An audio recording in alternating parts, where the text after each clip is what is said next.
Welcome to Sunday Awakening, and this is week 7. And today I want to teach about symbols removed while substance remains.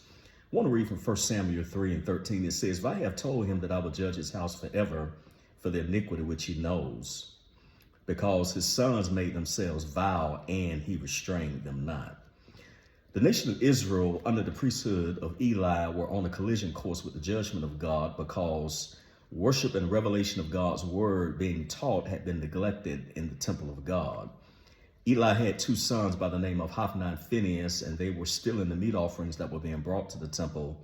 They were laying with the women who served in the temple, even though they had been designated their provision according to the law, and one of the sons was married. 1 Samuel 2:21 says that the sons of Eli were sons of Belial. They were worthless, good for nothing, unprofitable, destructive, abusive, base fellows.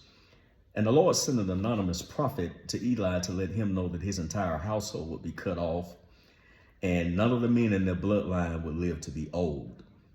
And when Israel went to war against the Philistines, they had the Ark of the Covenant, which was a symbol of the presence of God with them, but it was brought by these abominable priests.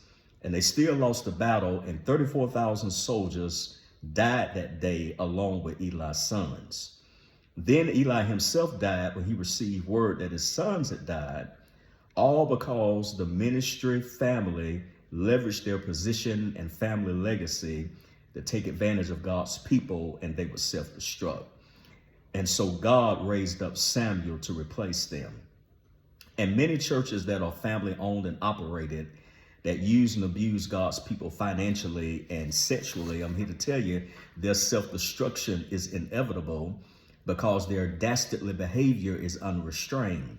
They are not chided, corrected, or sanctioned, and as a result, the Lord will step in and see to it that their reign of terror and their reign of tenure will no longer continue, because the dimness, the darkness, the feebleness, the faint-heartedness in their leadership was just like Israel of old and their spiritual condition as a nation. In closing, God's glory, his tangible presence, his divine splendor, his spiritual light was no longer a guide for Israel in their priesthood because of their vile behavior. It was despicable, trifling, insignificant, dishonorable. Phinehas's wife had a son named Ichabod. It means the glory has departed, or the glory is no more. But God would raise up Samuel so that God's glory would return to the temple and the people of God, because symbols cannot cover over deviant behavior in leadership, but there must be a return to spiritual substance revealed in God's word by his Spirit. Peace.